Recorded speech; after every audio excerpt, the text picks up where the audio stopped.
I think this is the point at which confessionalism becomes more art than science. It's not a matter of just marking down the right answers on an exam. As important as that is, I mean, I give exams, right? I want students to show me that they understand and affirm, what the letter of the thing is. I think that's really important. So again, it's important not to give the wrong impression here.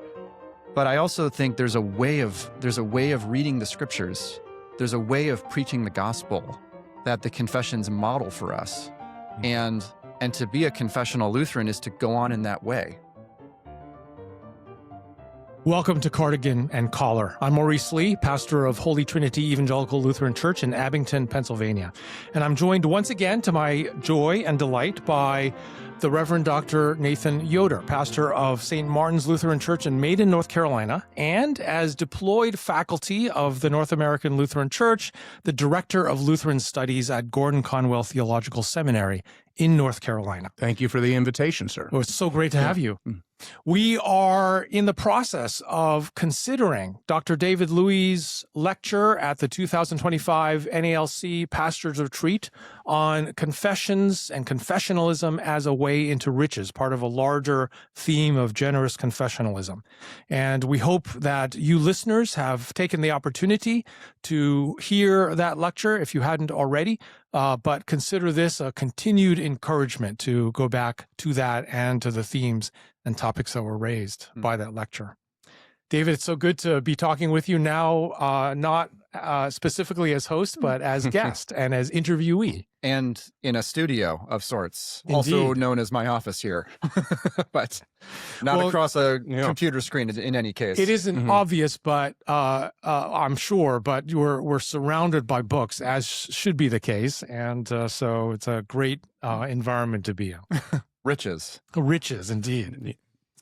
So we want to talk about this lecture and think about the ideas and the themes and the proposals that you raised, partially as a way of reviewing it, partially as a way of commending it, partially as a way of inviting people into thinking more about these things.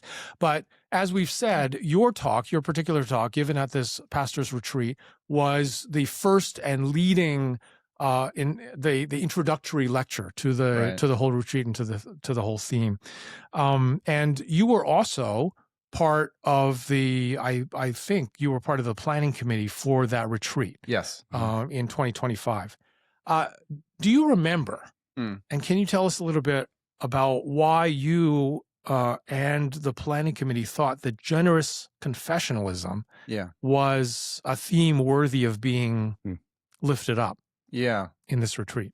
Well, I mean, it started that we were asked at the seminary to help design a clergy retreat focusing on the Lutheran confessions, and to do so in a way that would not be simply academic, but would be appropriate for a retreat, which is no small challenge in a way. I mean, the confessions don't scream retreat literature. Devotional, when you meditational. Look at the, I mean, I think in a way they do. Like they are lovely and pastoral, but just the sheer size of them and how they came to be. So I think part of it was just trying to think creatively about, okay, what would it look like to do something substantive, theologically interesting, but also suitable not so much for a theology conference, but for a clergy retreat. So that was part of it. The other part of it was, I think at the seminary, we are tasked with reinforcing in our students something of the ethos and identity of the North American Lutheran Church. And so it got us thinking, in what way is the NALC, in what way does the NALC live out its confessional character, its confessional identity? And so part of this description that came into our mind, this phrase of generous confessionalism, was actually a descriptive exercise. It was partly like, what is it that we think we encounter when we are doing theology as a group in the younger theologians, or what used to be called the younger theologians, now it's Lutheran theologians for the church? What kind of theological culture lives and breathes within the ministerium of the NALC? So this was our attempt to actually attach some verbiage to what I think we've experienced just as a kind of lived reality among the NALC, it's her pastors and her theologians, but it's also an aspirational notion. Yeah. It's part of what, yes, we already to an extent are, but as we thought about it more and more, it became a way of thinking about what it is that we're trying to be, and by the Lord's grace, to become. And for me, the tagline is really the key part. The word generous, I've come to realize, is a bit more ambiguous. I still think it's a good word. Although you did define that pretty clearly. That's true. That's true. Within the lecture itself, that you're not talking about some sort of radical hospitality. This is true. To it. This is true. So we did sense at the time we needed to define the term, but for my money, at least, the phrase "a way into riches" captures what I think we're getting at, which is that the Christian faith, in more ways than one, is a kind of inexhaustible storehouse of riches. And it's a question of, like, how does the church, how do theologians, how do pastors, how do Christians navigate that incredibly vast space so as to be enriched by it, so as to carry it forward, make it known. And so anyway, you asked the question, I've gone off on a bit of a rabbit trail here. Why this for the clergy retreat? Part of it was to give the NALC, to propose verbiage for describing what it is that we're trying to be. It is just a proposal. It's not a mandate or anything like that. But also to think together about what is it that we're trying to be? What is it that we're trying to become as a church body? So that was really the idea behind it. You talk about being aspirational. And we'll get into this a little bit more, I think, in a bit. But is there a way that you can describe, from your perspective, kind of the state of confessionalism in kind of in our time which is such that we need something like this as an aspiration? You know what I mean? Well, and to piggyback on that, I think that within the lecture there is a needed admonition along those lines in terms of how we define confessionalism and almost in a knee-jerk posture treat it with a polemical or a defensive understanding. Yeah, and it's interesting. There's probably a lot of ways we could go with this. I think default Protestantism in North America in the 21st century is not confessional Protestantism. And so there is a kind of, if you opt into being confessional, there's an element of what you're choosing against. You're choosing against this kind of background horizon of non-confessional Protestant theological ecclesial culture. And so I think, and of course in the confessional period itself, confessions had this function as well, that part of the function of a confession, and I hope it's clear, I'm not saying this is an invalid aspect of what it is to be confessional. You are saying what you're not. And I wouldn't want this to be perceived as criticizing that mode of confessional identity as like entirely devoid of use. But I do think there's a danger in either of those modes of negative self-definition, that if confessionalism just means I'm not a low church Protestant, I have all these doctrines and I'm sort of clinging to those in a kind of with a posture of critique over against some thinner version that I view as problematic. Or if confessionalism means I'm not Roman Catholic, I'm not Reformed, I'm not Anglican. I mean, those things are true. I'm not Roman Catholic, I'm Lutheran. I'm happy to explain reasons why that's true of me. But I think that we're missing what the confessions are more fundamentally for if we allow the impulse to negative self-definition to be the first word, or the primary thing, the kind of primary subtext that's operating when we ask the question as to what it is to be confessional. So I think that's part of why we wanted to, I forget the actual question you asked there that was like, what was the principal admonition we had in mind, or...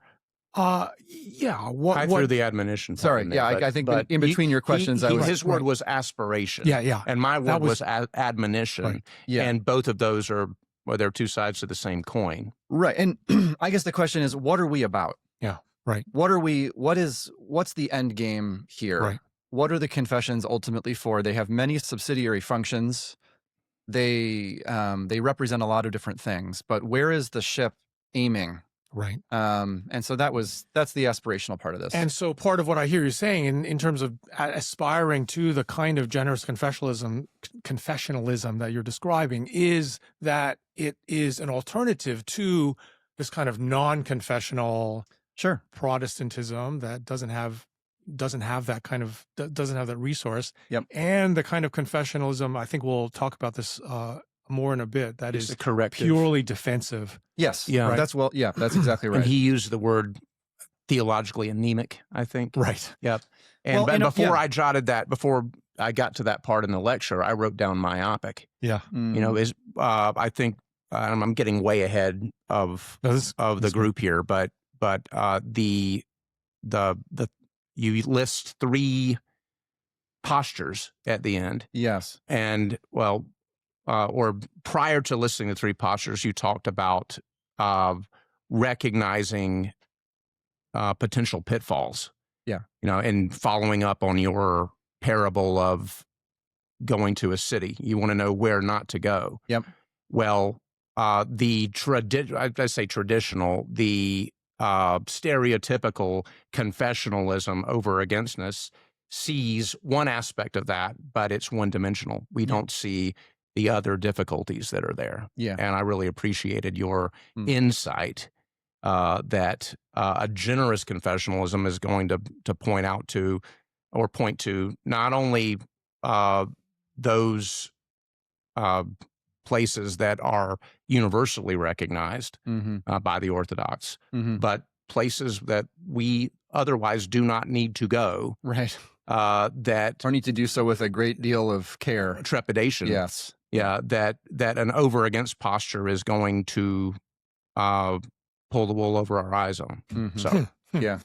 Well, can I concentrate on that just a little bit more? Because, you talked about it a little bit in your lecture, but also in our introduction to your lecture last episode, Nathan was saying that listening to your lecture brought to his mind the episode in The Lion, the Witch, and the Wardrobe, where the children hear the name of Aslan for the first time. And one of the reactions, he said, the oldest child, Peter, he feels as if he's being called to be a warrior. Here I stand, God help me, I cannot do otherwise. Right? So there's All right, so there's Peter, the warrior. Yeah. All right. But, and we need that. Yep. All right. But you emphasized over and over again also, even though you didn't call this particular scene to mind, Lucy's reaction. Because when she hears the name, it's as if when you're waking up from sleep on a early summer's day, and you feel the breeze coming through the window, and you realize school's over, the holidays have begun, and endless adventure lies in front of me. Yes. That was the image that I got over and over again, especially concerning the abyss. Further up and further in was another from the last battle. That's interesting. You know, that every layer is deeper and deeper. What was the very German word that you cobbled together? Oh boy, I don't remember. It wasn't German, but a German theologian would have done it. Oh yeah, enrichableness or something like that. That's right. Yeah, I mean, I was at the time, if I'm remembering rightly, as I was working on this, I had been reading a lot of Edmund Schlink, who, for listeners who may not know Schlink's work, he was an important Lutheran theologian in the mid-20th century, very involved in the ecumenical movement. And his 2-volume Dogmatics, which has just recently been translated into English, it's not cheap. I'll warn you, if you Google it, you'll find it'll cost you. But I found that out. But so buyer beware, I guess. But I was profoundly moved and impacted by his emphasis on the primacy of doxology. That the theological task, and in some sense all aspects of the Christian life and of the theological vocation need to somehow be oriented by and need to find their fulfillment in this doxological posture of praise and wonder. And I wonder, I think in retrospect, something of that sensibility found its way into my reflections on, okay, we have these confessions. What are they for? What does it look like to receive these documents and to be drawn into them, for them to draw us into this this trajectory of the Christian life, which is really all about the praise of God. And I think it's a good question because I think it's obvious that not all ways of being confessional have that function or exercise that effect. Right. I think I've many times bumped into modes of confessional identity, be they Lutheran or otherwise, that you sort of have this feeling something has misfired here. Something that was meant to be a servant to the theological task, which terminates in the praise of God, has become a stagnant pool that's not running towards the ocean anymore. And so, again, I think this way into riches, it's not just like, how do I access this vast storehouse of data? It's also like a way into the riches is kind of like this notion of like a river making its way towards the sea, that like, if all things go as they should, our preaching ministries, our teaching ministries, our evangelizing, our catechesis, like they all need to be leading somewhere. And I think, you could probably talk about where they're leading in different ways, but I think towards the praise and wonder and the lifting up of the greatness of God's name. If that's not somewhere downstream of our confessionalism, then there is a problem. Something has misfired. Well, okay. So without taking away from that, and without wanting to beat a dead horse, but in the interests of making clearer what you're talking about when you lift up this sort of wonder and praise and all that, in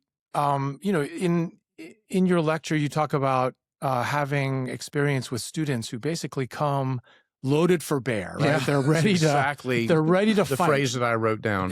Yeah.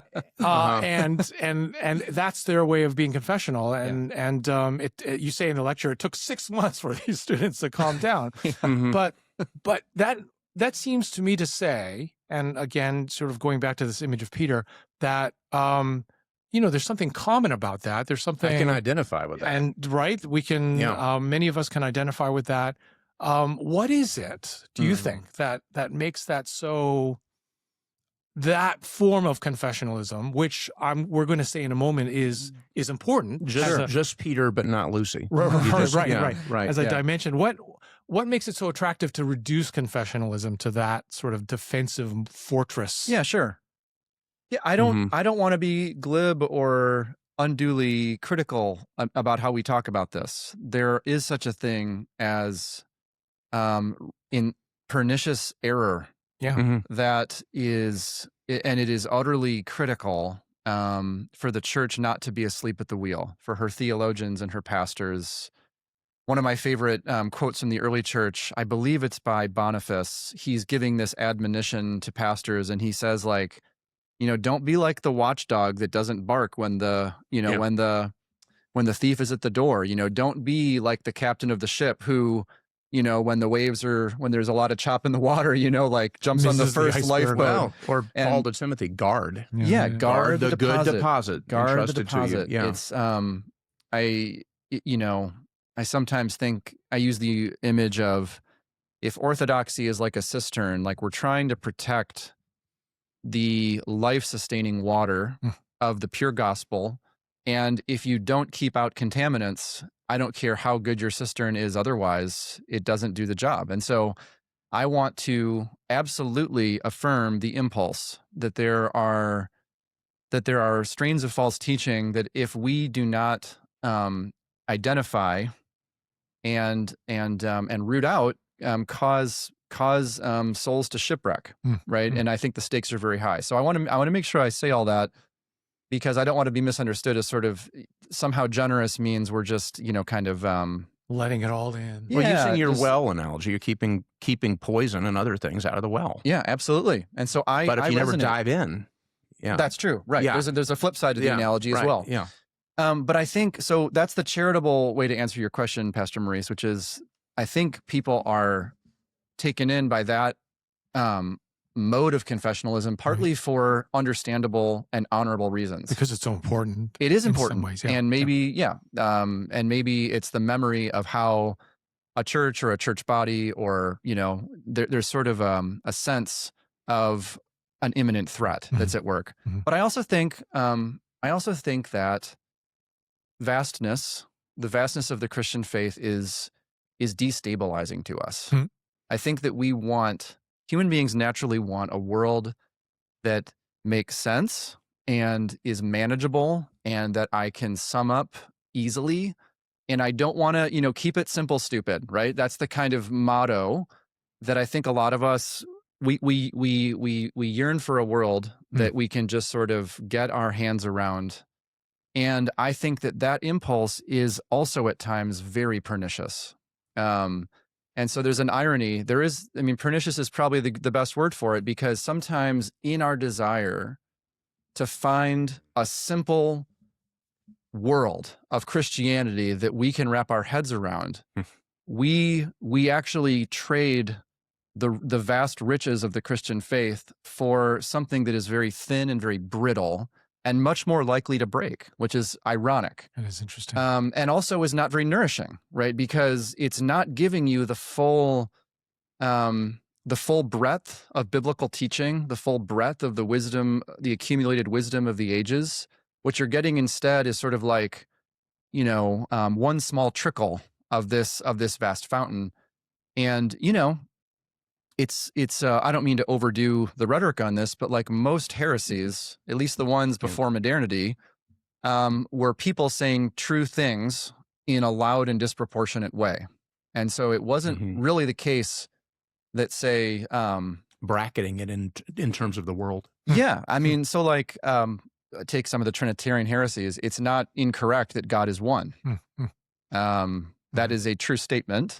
But if you assert that and you kind of keep it simple, stupid, and you bracket out the irreducible distinction between Father, Son, and Spirit, you have followed a true assertion in the wrong way, all the way towards a heresy that undermines the gospel.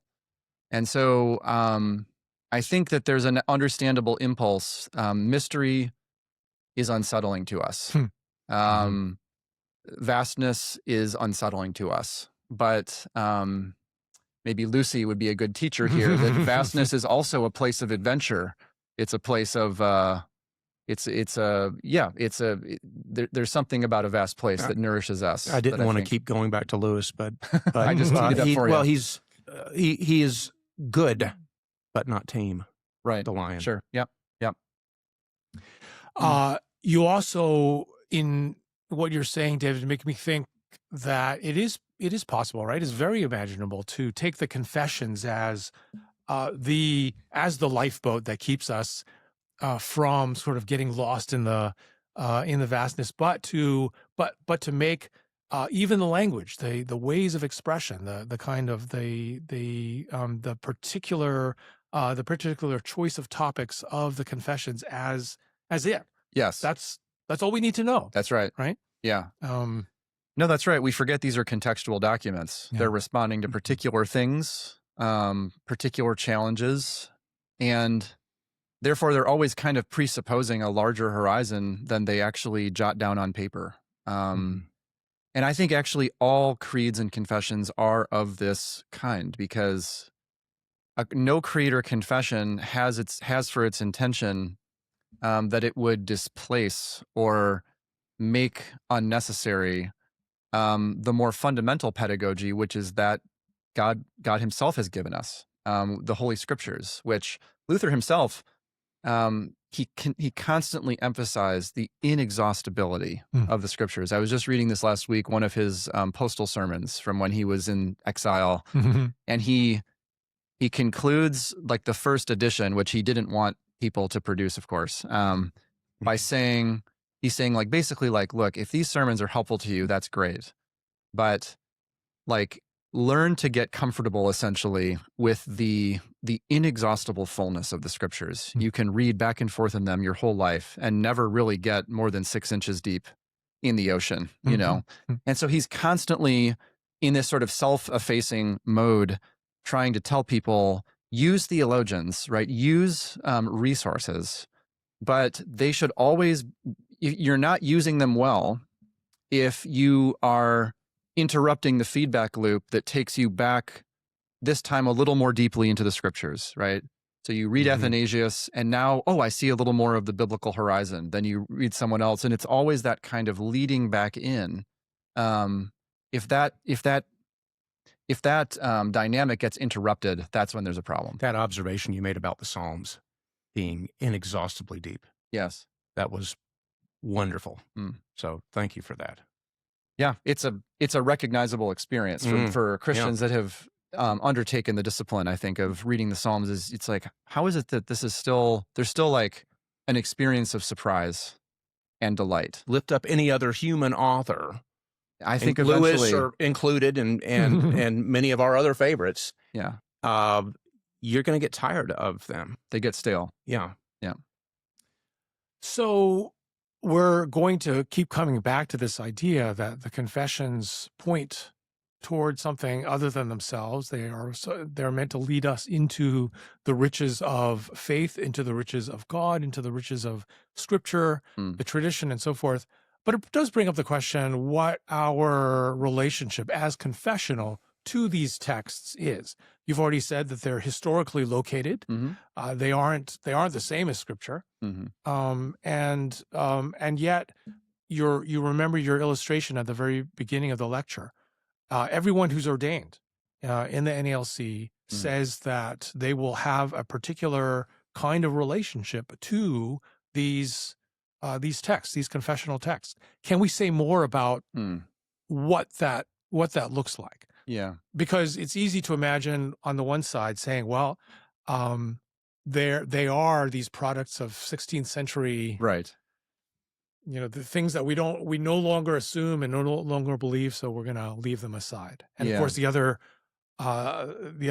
way to relate to them is just by kind of repristination. We have to stick to these no matter what.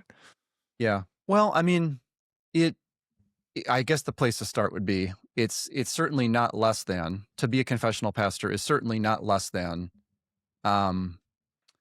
You teach in accordance, you teach, preach, minister in accordance with the theological judgments that are set forth by the confessions.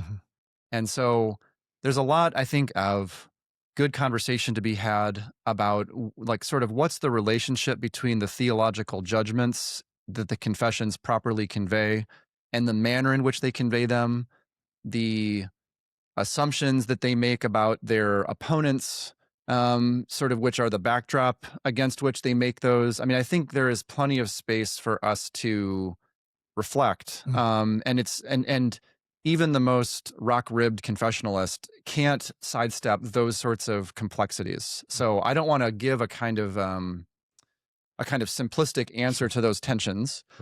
But however we sort of go about the hermeneutical process of figuring out, like, okay, what are really the theological judgments being conveyed here? I think, being a confessional pastor, theologian means I teach, confess, live my life in accordance with these theological judgments, and I'm making a covenant of sorts not to teach otherwise than this. I'm reminded of the great Lutheran writer Charles Porterfield Krauth, where he says, it's not that you aren't free to reject these things, you're just not free to reject them while continuing to behave as if you're a Lutheran pastor. And so it's not like sort of taking that vow negates conscience or something like that. Like you are free at some point to say I'm opting out. You just can't do that while maintaining. Sure, you can't pretend. You can't pretend I'm a teacher for the church. I'm a pastor upholding this vow while doing that. Right. But I think that there's a phrase that my predecessor David Yeago likes to use a lot, and he's borrowing it from a philosopher named Ludwig Wittgenstein. And it's this notion of going on in the same way. Yes. It's an evocative phrase because, you know, if I were to say to you, like, Pastor Maurice, what does it look like to continue on in this way? You know, and I said 2, 4, 6, 8. If you were to repeat back to me, well, it means to say 2, 4, 6, 8, something would be off, right? The intention would be good, but but something would be a bit off because the confessions aren't just a museum artifact that the church is destined to just sort of do nothing other than repeat, right? We are bound by what the confessions say to not teach otherwise. But I would say also what the confessions model is how to be a gospel-centered, law and gospel, Catholic and apostolic church, pastor, theologian. And you bring those sensibilities, you bring that framework, you bring that, you could use a number of different terms, you bring that paradigm, that way of being, that way of inhabiting the Christian tradition to bear as you navigate your world, right? And as you minister to Christians of the 21st century and to non-Christians of the 21st century. And so I think this is the point at which confessionalism becomes more art than science. It's not a matter of just marking down the right answers on an exam, as important as that is. I mean, I give exams, right? So I want students to show me that they understand and affirm, you know, what the letter of the thing is. I think that's really important. So again, it's important not to give the wrong impression here. But I also think there's a way of reading the scriptures. There's a way of preaching the gospel that the confessions model for us. And to be a confessional Lutheran is to go on in that way, right? Rather than repeating the slogans in wooden fashion. At least you shouldn't always only just be doing that. The slogans can be useful, but, you know, we had the whole season on Dietrich Bonhoeffer. Right. And he's, to me, as we talked about in that season, an exemplar of this, because when you read Bonhoeffer, it smells Lutheran, right? You know what I mean? Like, you kind of know what he's doing if you're reading it with the benefit of understanding the inheritance that he's stewarding. But Bonhoeffer rarely sloganizes or sloganeers. What's the right verb? Whatever, doesn't matter. I keep thinking back to Jensen, the slogans use and abuse, and how when we simply lift it up without exploring it, then it is an abuse. So he's going on in the same way. He's being faithful, to my estimation, to the Lutheran confessional inheritance, but it's not by virtue of pure mimetic repetition. Right. Yeah. And to take that a little further, it is possible then to argue about whether and to what extent you are teaching confessionally and being faithful to the confessions, but it is possible to argue and not just to say, well, I'm just this is how the Spirit has led me. No, right, and you can't make a credible case that the pattern of Lutheran confessional teaching leads you to a contradiction of the original confessional documents, which is sort of like one way that I think what I'm saying could maybe be misinterpreted. Like, I'm free to kind of like carry this wherever it seemed like the reformers would have gone if they had known better like I do, or something like that. Right. To be too clever for your own good. To be too clever to your own good, right? Although, okay, so I don't want to go too far down. Well, I don't want to go too far down this trail, but what I hear you saying is that it's possible, for example, to say, look, justification, just to make say something specific, right? Sure. Justification by faith, apart from the works of the law, that's at the heart of the confessions. That's the theology that we are presenting and teaching in accordance with the confessions. Yes. But we don't have to give the same status to the pronouncement of the Pope as Antichrist. Well, right. It's a question of what's the theological judgment. Sure. Right. And I would say the theological judgment, these things are tricky, right? And this is where I don't want to prescribe. I think there's plenty of space to wrestle over these things, but certainly as the Lutherans look out onto their context, they make certain contextual judgments about what's going on, and they're seeking to condemn what they take to be going on. And so, in the case of like concerns about an overinflated doctrine of the papacy, they are really worried about an ecclesiastical authority structure being added as a necessary complement to the sufficiency of Christ, right? That if you are not in communion with the seed of Peter, that you cannot be saved. And for them, that's Paul and Galatians. They're like, you cannot do that. And anyone who does that, if this indeed is what is happening, they're saying that is antichrist in the most literal sense. Now, I mean, I certainly they thought, I mean, I think they do mean it in the literal sense, right? I'm not trying to say that my sort of restating of the theological judgment is what I think they actually did look out and think that that's what was happening. But I think that for us, the theological judgment is what is binding, not the sort of the discernment of context, and so the foundation behind the particular polemic there, right, is what is binding. Yeah, and you have the same thing in the early church. Like people debate, like, was Nestorius really Nestorian? Yeah, right. And the answer is we're not sure, because most of his writings were burned after he was declared to be a heretic. And then, but we have this weird story of like, sorry to go on a tangent, but like Nestorius evidently gets his hands on the Chalcedonian definition as he's like in exile in Northern Africa. And he reads it and he says, that's what I was trying to say. And so and then he dies, you know what I mean? You're like, so what was this all about then? You know what I mean? Like, is he lying? Was this some sort of horrible miscalculation? And the answer, I think, ultimately is, well, I mean, the orthodoxy of the Chalcedonian definition isn't about the eternal destiny of the man named Nestorius. The theological judgment of the Chalcedonian definition is, if Nestorianism were true, the gospel would not be coherent. Like that, a Nestorian Jesus does not save you, okay? Right. But whether or not Nestorius held, whether or not we can verify that Nestorius the man held to those beliefs is a distinct question. It's not an unimportant question. But even if in some counterfactual world we dug up like, a papyrus from northern Egypt, or it wouldn't be papyrus, but you know what I'm saying, some kind of lost treatise of Nestorius, and it turned out, oh my goodness, he was Orthodox, it would not follow from that we would therefore rightly abdicate the Chalcedonian definition. Right. So anyway. Right. Yeah. No, that makes sense. That makes sense. We have spent a little bit of time on this sort of what you're calling generous confessionalism as an alternative to anemic or sort of not limited forms of confessionalism. And in our next conversation, I think what we want to do is to kind of step out into what you were calling the large waters, the abyss. Yeah. But I just for a few minutes, I want to think about as a kind of a teaser. I want to think of the parable that you offered. The city. The city, going through a city. I love that.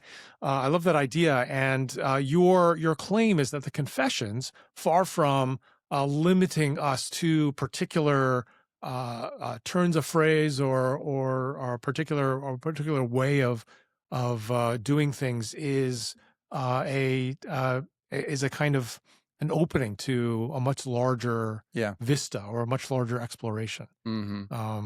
Lucy's holidays. There we go. Right. Yeah. And it's in fact a chorus of guidance, rather than, and opens up to a chorus of guidance rather than simply, two-dimensional. Right. Coming only from one or two or three sources. You're opening it up to the broader Catholic tradition. Yeah. So, right. Yeah.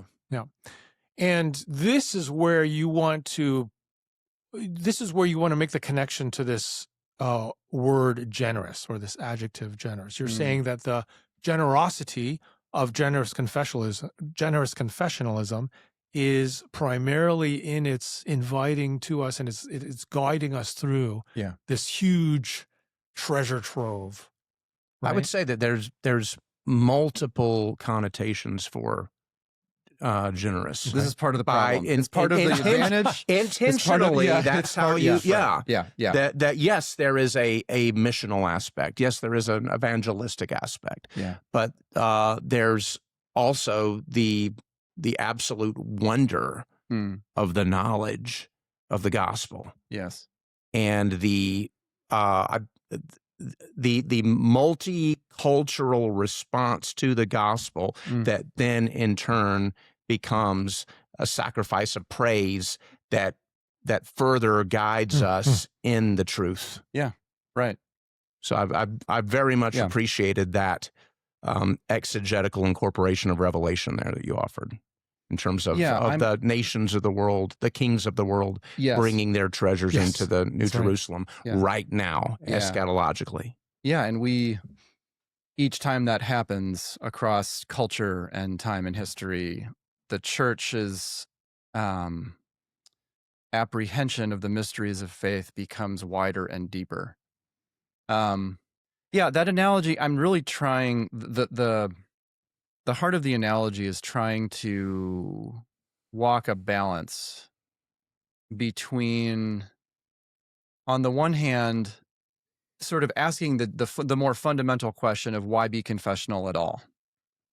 And so my answer to that question is, well, you don't, it really comes down to whether we're the kinds of beings that need guidance. Right.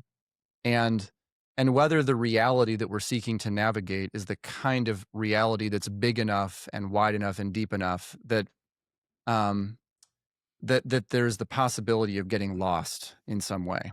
And so I want to say to the non-confessional Christian who thinks confessions are dispensable, I want to say you have too high an estimation of yourself, and you have too low an estimation of the riches of faith. On the other hand, though, to the confessionalist who sees the confessions as a way of shutting out ambiguity, who sees the confessions as a way of getting your mind around the things of faith so that you never have to contemplate a difficult question because it's all just right there in the book for you. I've nailed these up on my wall. I want to say, that is to fundamentally misconstrue what a creed or a confession is for. That's to exchange the great inheritance that the church has for a bowl of porridge. Is it? Which is it? Pottage is basically the same. Porridge, pottage. Yeah, right, okay. yeah. Sorry, I've never really reflected on the difference between those two words until just this moment. Gruel. As the Living Bible put it, red stuff. Is that right? That's a dynamic Give me translation. some of that red stuff. Yeah, exactly. Okay. Yeah. But in any case, Sell your birthright. Yeah, but in any case, I'm trying to sort of, I'm trying to make a case simultaneously to the non-confessionalist and to the tight-fisted confessionalist for why we need something other than those two options. So that's kind of I don't know if you had a specific question about it, or if you just wanted to open up the I want to analogy come bit. back to that. Okay. And that and other topics in our next episode, because there's so much that is there to talk about. A vast storehouse. A vast storehouse. And that's just as an invitation to an even vaster storehouse. But for now, thank you for listening. Thank you, David, for joining us as a guest this time, and Nathan for co-hosting. Oh, and thank you. I really look forward to more of this and talking about this and the other lectures. To our listeners, once again, thank you for joining us. Please like and subscribe to help us get the word out to a broader audience. For now, goodbye. Cardigan and Collar is a podcast of the North American Lutheran Seminary. It is hosted by Dr. David Louis and the Reverend Dr. Maurice Lee. This podcast is produced by Emily Clark and Stephen Neaton, and the theme music is performed by Mary Van Hooser. To learn more information about the North American Lutheran Seminary, visit the NALS.org.